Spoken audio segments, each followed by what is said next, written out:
Subscribe to our channel and press the bell icon so that you never miss any video lesson from Rao's IAS Study Circle. Join the official Telegram channel of Rao's IAS Study Circle to stay updated and get all the materials on the Telegram. The link to the channel can be found in the description box. Hello and welcome to Daily News Simplified. The answer to what, why and how of newspaper reading from UPSC Civil Services Examination Perspective. Now today let us take up the New Delhi edition of the Hindu newspaper dated 11th of October 2022, and today's news will be discussed by me and Vaibhav sir. These are the list of the news for today's discussion, and their timestamp has also been provided in the YouTube description. So on this note, let's start our today's discussion from prelims and mains perspective. Now let's take up this news appearing on page number 4 in the Hindu newspaper. Now this news says that Stalin slams panel recommendation and warns against imposition of Hindi. And this reaction of the Chief Minister of Tamil Nadu has been based on the report of Parliamentary Committee on Official Language, as the Parliamentary Committee has recommended to use Hindi or native dialect in technical and non-technical higher education, in the central universities and also in the Kendriya Vidyalayas. So the whole discussion here is regarding imposition of Hindi through the recommendations of Parliamentary Committee and certain concerns which has been raised and expressed by the Chief Minister of Tamil Nadu. So this topic becomes very important, particularly with respect to the concept of one nation, one language, and this topic gets covered under salient features of Indian society and diversity of India under GS paper 1, and also polity and governance under GS paper 2, particularly with respect to the constitutional provisions regarding official languages. So we all know that the Constitution of India provides for official language and not for national language. And here Article 343 mentions about official language of the Union, Article 345 mentions about official language or languages of a state, and Article 348 mentions about language to be used in Supreme Court and High Court. So the major recommendations of the Parliamentary Committee on Official Language is to use Hindi or native dialect in technical and non-technical higher education, including engineering institutes such as IITs and AIMS, priority to be given to regional languages over English, as English has been considered to be a foreign language, hence preference should be provided to regional languages. The committee has also suggested to make Hindi as India's official language at the United Nations, considering its global usage. And according to the new national education policy of the Government of India, the medium of instruction should be as per the official language or as per the regional language. Further, the committee has recommended to categorize states with respect to progressive use of Hindi into different categories, and these categories has been defined as category A states, category B states and category C states. So, category A states are the Hindi-speaking states of Uttar Pradesh, Bihar, Madhya Pradesh, Chhattisgarh, Uttarakhand, Jharkhand, Haryana, Himachal Pradesh, Rajasthan, the Union Territory of Delhi and Andamans and Nicobar Islands. And in these category A states, the medium of instruction to be imparted in educational institutions at the school level and also at the level of higher education should be compulsorily and 100% in Hindi. And this also includes Central University, IITs and also Kendriya Vidyalayas and Navodaya Vidyalayas. Whereas in category B states, respective local languages can be preferred as medium of instruction for educational purposes. However, English should be avoided and regional languages should be preferred. And here the category B states include Gujarat, Maharashtra, Punjab and the Union Territory of Chandigarh, and Daman and Diu and Dadra and Nagar Haveli. Whereas category C states include the rest of India. So it is with respect to these categorization of states and also imposition of Hindi, the Chief Minister of Tamil Nadu has raised certain concerns, especially against imposition of Hindi, as it will impact the regional and linguistic diversity in the country. So it is with respect to these recommendations of the Parliamentary Committee, concerns have been raised. And these concerns are regarding compulsory use of Hindi language as medium of instruction in educational system, removal of English as one of the language in recruitment to central services, as both these recommendations will impact students from non-Hindi speaking areas, and this division based on language may further lead to division between Hindi and non-Hindi speaking states, and it may also disturb the balance between center and states. Now, other recommendations of the Parliamentary Committee also includes use of Hindi language in the High Court proceedings in Category A states. Here it says that English translation should also be made available in case of constitutional requirements. And this constitutional requirement is with respect to Article 348 of the Indian Constitution, which mentions about language to be used in Supreme Court and in the High Courts, and also for acts and bills. So it says that until Parliament may by law otherwise provides, all proceedings in the Supreme Court and in every High Court shall be in the English language. Now, the second part of Article 348, that is Clause 2, says that notwithstanding anything in subclause A of Clause 1, that is this part, the governor of a state may, with the previous consent of the President, authorize the use of Hindi language or any other language used for any official purpose of the state in the proceedings in the High Court having its principal seat in that state. So it highlights that governor, with the previous sanction or previous approval of the President, may authorize the use of Hindi language or any other language used as official language of the state can be used in the proceedings of the High Court. However, it adds that nothing in this clause shall apply to any judgment, decree or order passed or made by the High Court. So the proceedings in the High Court can take place in Hindi or any other official language if it has been authorized by the President based on the recommendation of the governor of that. But the judgment, decree or order passed by the High Court must be done in English language. Now, with respect to the languages, the Parliament enacted the Official Languages Act of 1963. And Section 7 of the Official Language Act provides for optional use of Hindi or other official language in judgments of High Courts. So this provision highlights that as from the appointed day or any other day thereafter. Now the appointed day here according to the Official Languages Act is the 26th January 1965. So it says that as from appointed day or any day thereafter, the governor of a state may, with the previous consent of the President, may authorize the use of Hindi or other official language of the state in addition to the use of English language for the purpose of any judgment, decree or order passed or made by the High Court for that particular state. So, if the President allows, then that particular High Court can also give its judgment both in English language plus Hindi language or other official language of that particular state. And where the judgment of the High Court is done in any other language, that is any other official language of the state, then a translation of the same in English language must be issued under the authority of the High Court. So, if the judgment is passed in the official language, then a translation must be done in the English language. And this is what has been provided under Section 7 of the Official Languages Act of 1963. Another set of recommendation is that given the popularity of Hindi due to globalization and liberalization, it should be made India's official language at the United Nations. Further, all legislation should be done in Hindi language, especially in Region A states or Category A states. Invitation cards, speeches and anchoring in Hindi should be done in every government programs.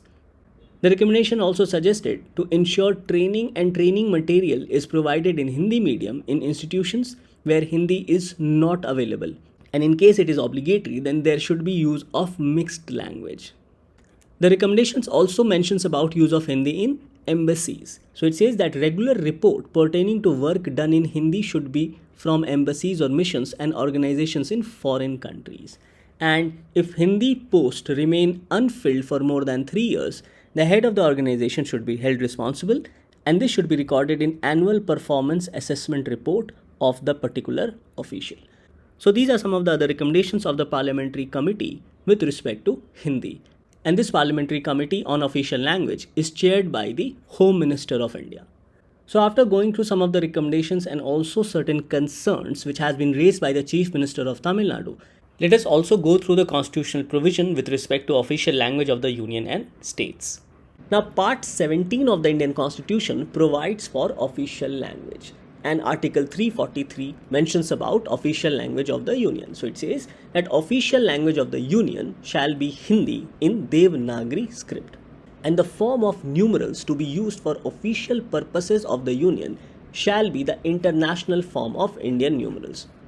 Now, this article also provides that for a period of 15 years from the commencement of this constitution, English language shall continue to be used for all official purposes of the Union for which it was being used immediately before such commencement.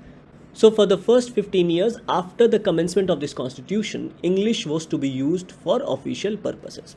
So, Clause 3 says that Parliament may by law provide for the use after the said period of 15 years of the English language or the Devanagari form of numerals for such purposes as may be specified in law. And accordingly, the Parliament enacted the Official Languages Act of 1963. Now, Section 3 of this Act mentions about continuance of English language for official purposes of the Union and for use in Parliament. Now, this provision says that despite the expiration of 15 years of the commencement of the Constitution, English language may, as from the appointed day, continue to be used in addition to Hindi for all official purposes of the Union for which it was being used immediately before that day and for transaction of business in Parliament. And the term appointed day with reference to Official Languages Act 1963 means the 26th day of January 1965. So the Official Languages Act 1963 mentions that apart from Hindi, English language can also be used in addition to Hindi for all official purposes of the Union and for the transaction of business in Parliament. It also says that English language shall be used for purposes of communication between the Union and a state which has not adopted Hindi as its official language.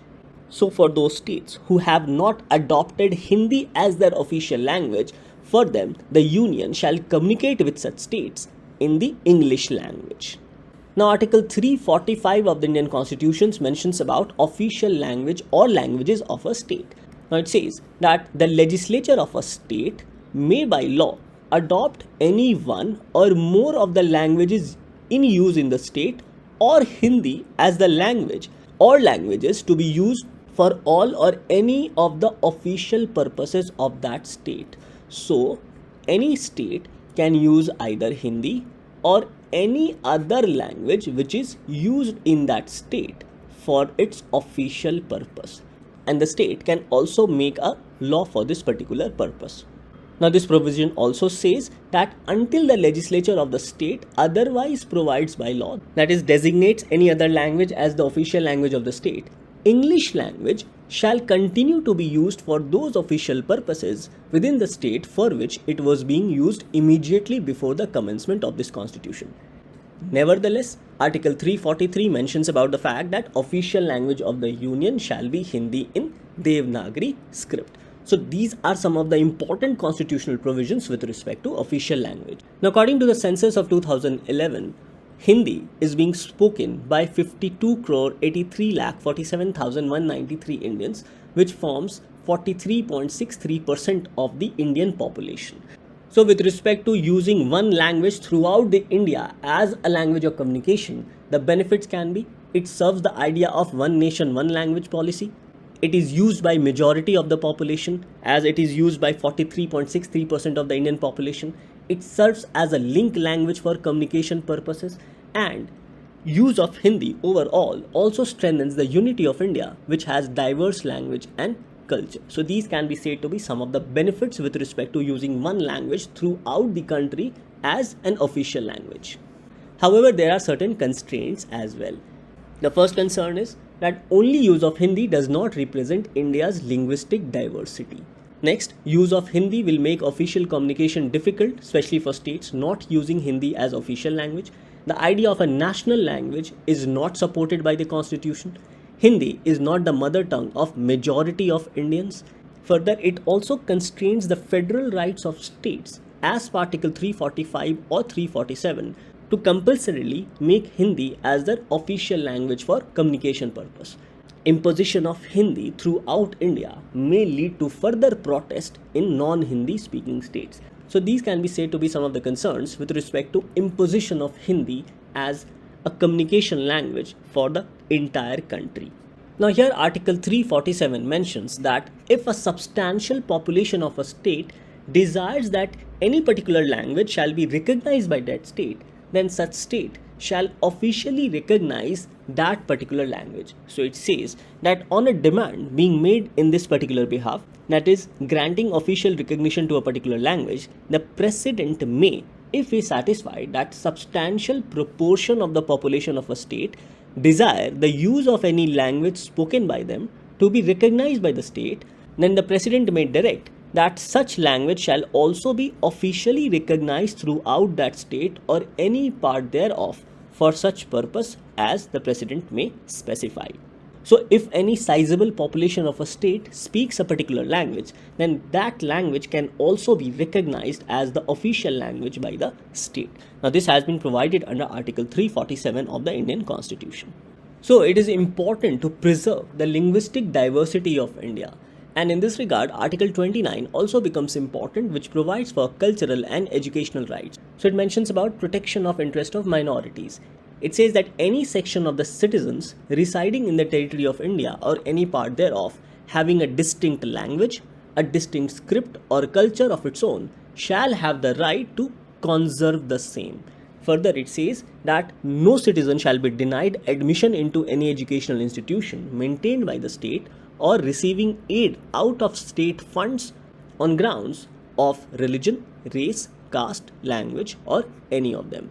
So based on these constitutional provisions, including Article 29, which is also a fundamental right, let's go through some of the advantages of preserving linguistic diversity in India. It prevents regionalism, separatism, and enhances national integration. Administration becomes easier.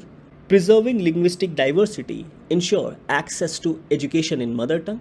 It preserves traditional knowledge. It helps in conservation of our biodiversity. It has been observed that children learning in their mother tongue improves their cognitive ability, and it also leads to social inclusion. So all these can be said to be advantages of preserving linguistic diversity. Now based on our discussion, let's go through these two questions which was asked by UPSC in 2015 and 2016 in GS paper 1. So the question was, describe any 4 cultural elements of diversity in India and rate their relative significance in building a national identity. The next question was, has the formation of linguistic states strengthened the cause of Indian unity? Now we know that language has played a major role in creation of new states. So we understand that language has the ability to unite India and also has the ability to create division based on regionalism. So language can be used both as a medium of opportunity and inclusiveness, but it can also be used as a method for division. And we have seen this with respect to the state reorganization over successive years. Thus, this topic becomes very important both from the perspective of GS paper 1 and also from the perspective of GS paper 2. Under GS paper 1, this topic gets covered under salient features of Indian society and diversity of India. And in GS paper 2, it gets covered under important provisions of the Indian Constitution, particularly with respect to the official language of India. The next news for discussion appears in the text and context section. Now this news highlights about the importance of grassroots democracy and also the constraints which it is facing. Now this particular question regarding grassroots democracy was asked in the mains of 2022 under GS paper 2. The question was, to what extent in your opinion has the decentralization of power in India change the governance landscape at the grassroots level? So we need to understand about this importance of grassroots democracy. Now grassroots democracy came to life through the 73rd and 74th constitutional amendment, and these amendments also added the 11th and 12th schedule to the Indian Constitution respectively. So the idea was based on participatory democracy, or where people participate in their day-to-day life aspects. And based on this, the understanding of Gram Sabha emerged. And according to the Constitution of India under Article 243, Gram Sabha means a body consisting of persons registered in the electoral rolls relating to a village comprised within the area of panchayat at the village level. So the idea was to strengthen grassroots democracy through decentralization of power. Now decentralization is the reverse of centralization, and here power is rather fragmented or distributed through a constitutional authority, and here the constitutional authority was Constitution 73rd and 74th Amendment.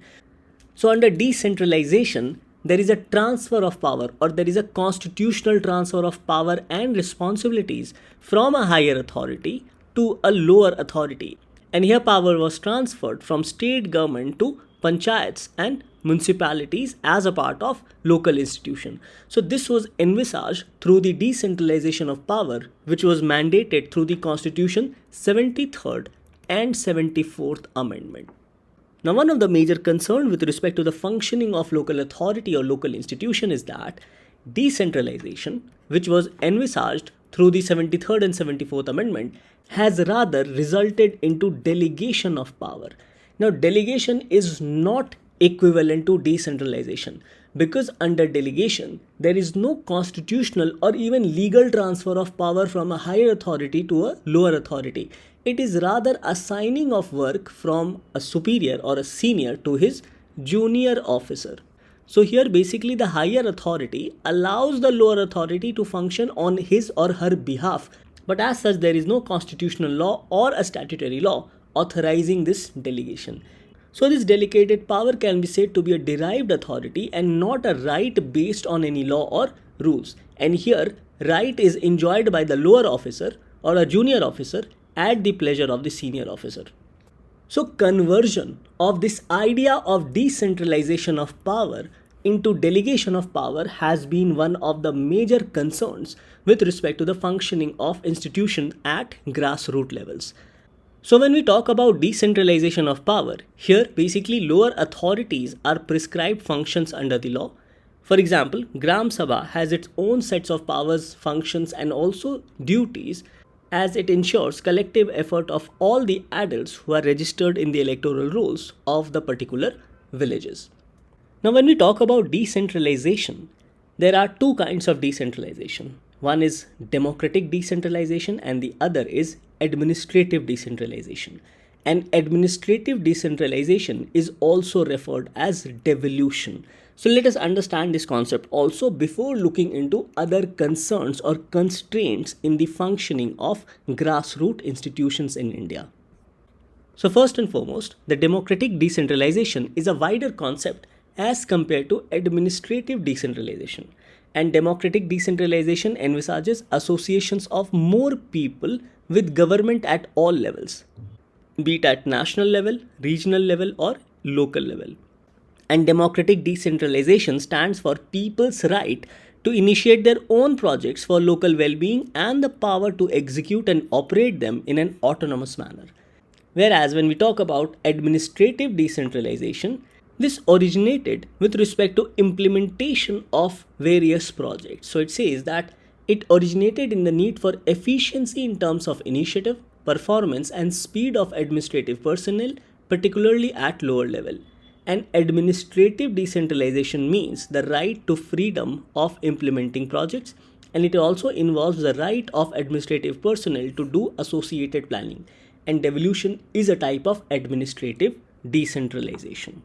So talking about devolution, it is a type of administrative decentralization, and when government devolve functions, they transfer authority for decision making.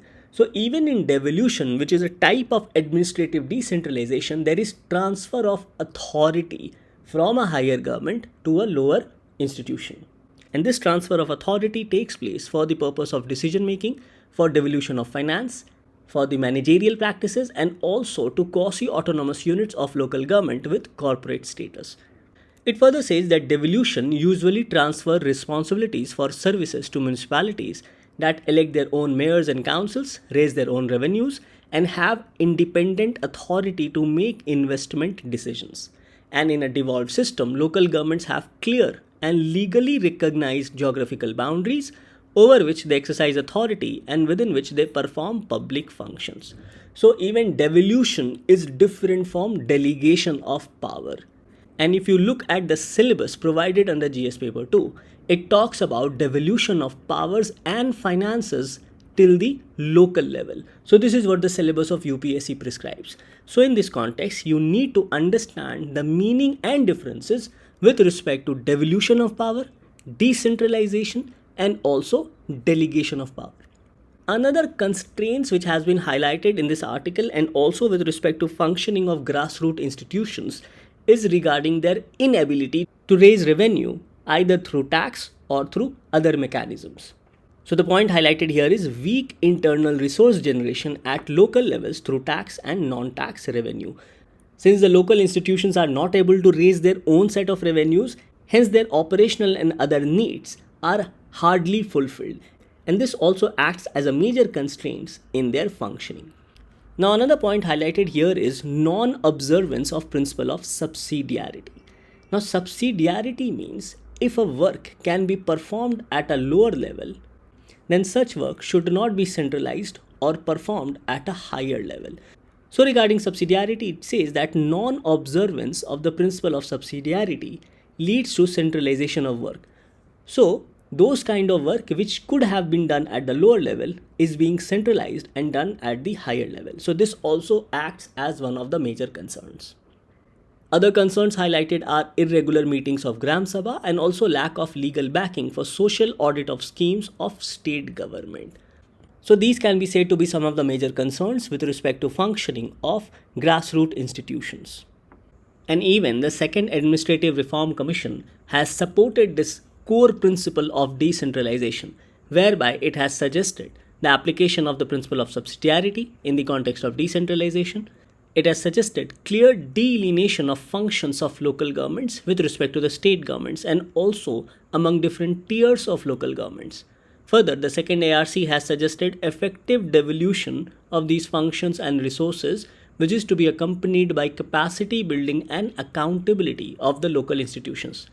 Further, the second ARC has also suggested integrated view of local services and development through convergence of programs and agencies and has also focused on citizen centricity.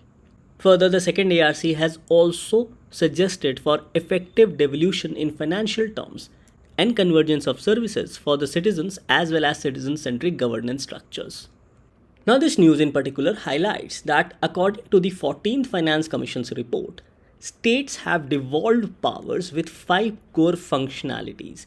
These 5 core functionalities are with respect to water supply, sanitation, roads and communications, street light and other provisions, and management of community assets.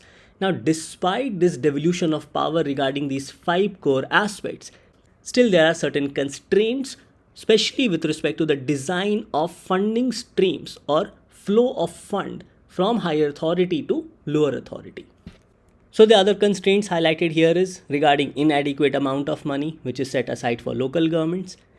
Now with respect to utilization of grants, even conditionalities are imposed on untied grants. So these conditionalities further restrain or constrain the functioning of local institutions.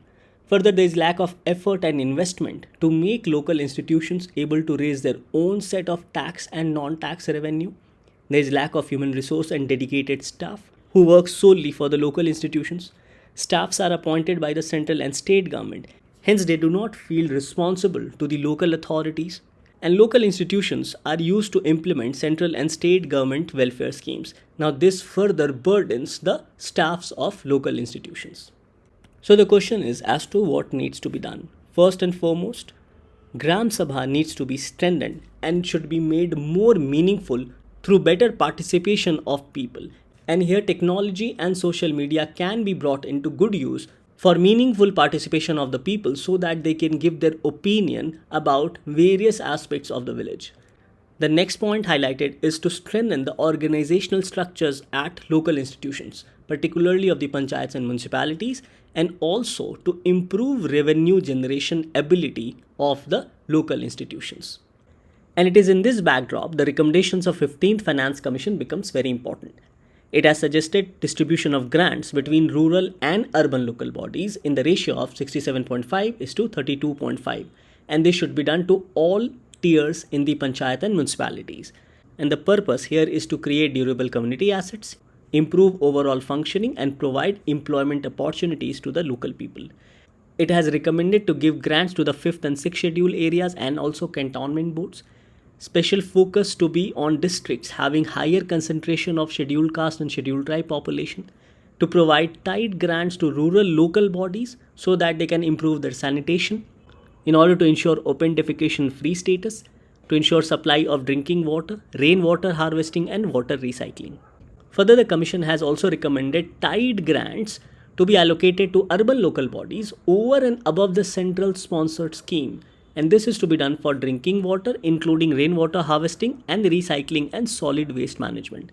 Further, it has suggested to differentiate the need of larger cities by categorizing 50 million plus cities, and also to provide additional funds to urban local bodies for issues critical for planned urbanization. So it has focused also on planned urbanization as cities face the problems of sanitation, air quality, groundwater depletion, supply and management of water, and also utilization of fund for efficient solid waste management. So these are some of the important recommendations of the 15th Finance Commission, especially with respect to the local institutions. Thus, this topic of grassroots democracy becomes very important as this year itself a question has been asked in the mains examination. And this topic gets covered under GS paper 2 regarding devolution of powers and finances at local levels. Still no relief for the malnourished has appeared on page number 7, where the article talks about the pathetic situation of Madhya Pradesh, where since National Family Health Survey 1, the state has been struggling to tackle the problem of malnutrition. And so in this regard, it is important for us to understand few of the basics related to malnutrition. So malnutrition refers to deficiencies, also excesses or imbalances in a person's intake of energy and or nutrients. So if you're taking less amount of calorie, you are malnutrition. But if you are taking more than what is needed for you, so if you are a person who is obese, then also you are malnutrition. And so the term malnutrition addresses three broad definitions or three broad groups of conditions. First is of course undernutrition, which includes wasting, where you must have seen those children who have very less weight for their height. Then comes stunting, where you have height which saturates at around 5 feet. That is called stunting, which cannot be explained by genetics. And then you have underweight, low weight for age. And so these are the three manifestations of undernutrition. Then comes micronutrient related malnutrition, which includes micronutrient deficiency, a lack of important vitamins and minerals, for example vitamin B, vitamin D, vitamin E. And if you have excess of them reaching to the toxic levels, then also you have micronutrient related malnutrition. So malnutrition is not always less of something, it is also excess of something, both micro as well as macro, and that gets reflected in the form of overweight, obesity, and diet related non-communicable diseases such as heart disease, stroke, diabetes, and some cancers. So currently when we talk about status of malnutrition in India, the data is provided by National Family Health Survey 5th round. The bad news is that India has not seen any significant improvement in health and nutritional status among her population. The latest data shows 7.7% of the children are severely wasted, 19.3 are wasted, and 35.5 are stunted. At the same time, around 3.4% children are overweight, which was 2.1% in NFHS 4. Anemia among children under the age of 5 has become significantly worse, with current prevalence as 67.1% compared to 58.6% according to NFHS 4, whereas 57% of the women of reproductive age are anemic in the country. Anemia, as all of us understand, it's the paucity of healthy red blood cells which carry oxygen. And so you can see that the data of NFHS 4 and NFHS 5 have been displayed in blue and red color respectively, and you can see that in terms of anemia the figures have in fact gone higher. Stunting, it is a marginal correction. In wasting, it is very minimal. In severely wasted category, it's almost the same, but in overweight, the number of overweight children has almost doubled, or 1.5 times, from NFHS 4 to 5. Similarly, when we talk about overweight obesity in adult male and females, you can see that obesity among women has gone down as well as among men, so which is a good thing. So reasons for malnutrition in India can be categorized into 4 factors. Food insecurity. climate change, war, and conflict. Declining agricultural productivity due to unsustainable farm practices threatens food security. Now, of course, war and conflict are not such an important factors behind India's food insecurity or malnutrition, but climate change induced drought and flood definitely is. Then, lack of safe drinking water and sanitation creates unhygienic condition which breeds infection.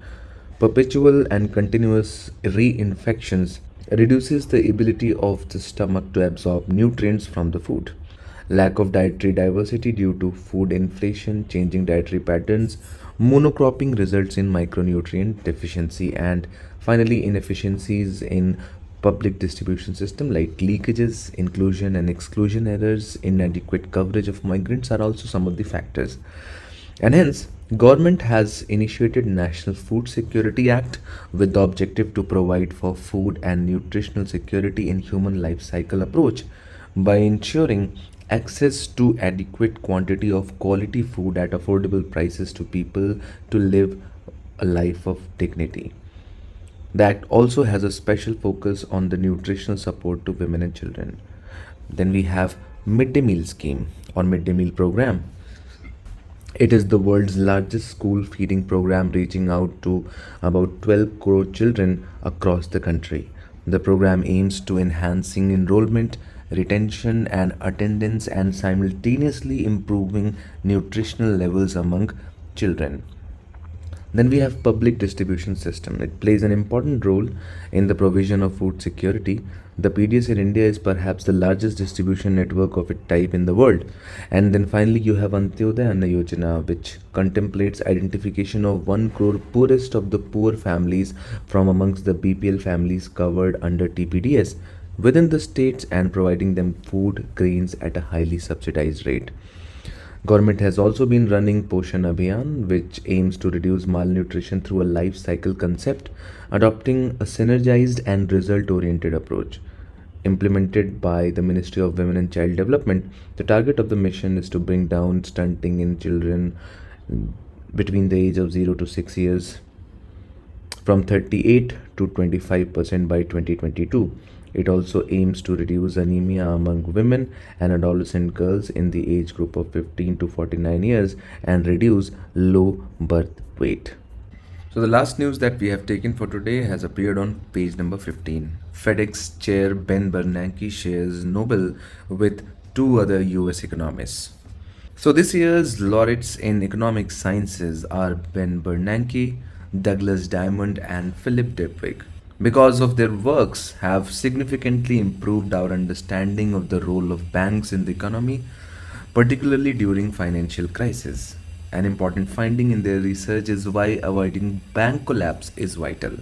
Modern banking research clarifies why we have banks, how to make them less vulnerable in crisis, and how bank collapses exacerbate financial crisis.